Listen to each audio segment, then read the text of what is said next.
नमस्कार शेतकरी मित्रांनो, तर तुमच्यासाठी खूप मोठी अपडेट घेऊन आलेलो आहे।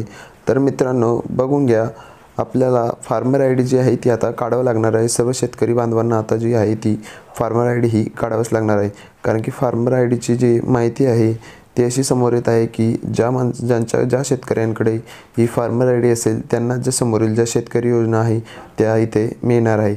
त्यामुळे फार्मर आय डी, शेतकरी ओळखपत्र हे सर्व शेतकऱ्यांना काढावंच लागणार आहे।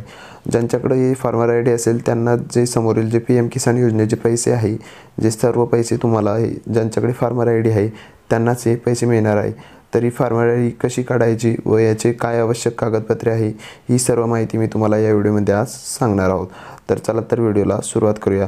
तर मित्रांनो बघून घ्या, फार्मर आय डी म्हणजेच ओळखपत्र, शेतकरी ओळखपत्र। तुम्ही शेतकरी आहात म्हणून एक ओळखपत्र हे कार्ड असते, ते कार्ड तुम्हाला आता यामध्ये काढावंच लागणार आहे।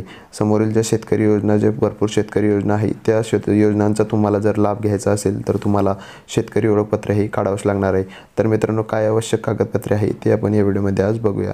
तर मित्रांनो बघून घ्या, यानंतर जे PM किसान योजनेचे किंवा अन्य सरकारी योजना जे लाभ घ्यायचा असेल तर तुम्हाला इथे फार्मर आय डी जी आहे ती काढून घ्यावी लागेल। नसेल तर तुम्हाला कोणत्याही योजनेचा लाभ इथे मिळणार आहे। मित्रांनो तर बघून घ्या, इथे तुमच्याकडे जर यानंतर जर PM किसान योजनेच्या कोणत्याही सरकारी योजनेचा तुम्हाला जर इथे लाभ घ्यायचा असेल तर तुम्हाला ही फार्मर आय डी जी आहे ती काढावंच लागणार आहे।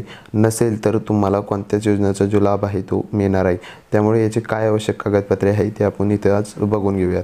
तर मित्रांनो याचे आवश्यक कागदपत्रे तुम्हाला सर्वप्रथम तुमचा 7/12 जो आहे तो तुमच्याकडे असणे गरजेचे आहे। सेकंड नंबरला तुमच्याकडे जे मोबाईल नंबर आहे आधारशी लिंक, तो मोबाईल नंबर तुम्हाला इथे मिळायला हवा। मोबाईल नंबरच्या नंतर तुमचे आधार कार्ड हे मोबाईल नंबरसोबत लिंक असेल ते तुमचे लिंक करून घ्या, नसेल लिंक तर करून घ्या, ते आधार कार्ड तुम्हाला इथे पाहिजे।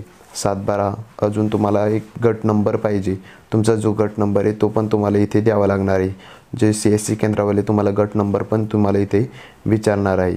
आधार कार्ड, 7/12, गट नंबर, मोबाईल नंबर ही 4 आवश्यक कागदपत्रे तुम्हाला तिथे घेऊन सादर करायची आहे। तर तुमची जी आहे ती आवश्यक कागदपत्रे सादर केल्याच्या नंतर तुम्हाला 1 ते 2 दिवसामध्ये तुम्हाला फार्मर आय डी जी आहे ती, फार्मर आय डी म्हणजे शेतकरी ओळखपत्र जे आहे ते 2 दिवसात तुम्हाला 2 ते 3 दिवसात तुम्हाला इथे मिळून जाणार आहे।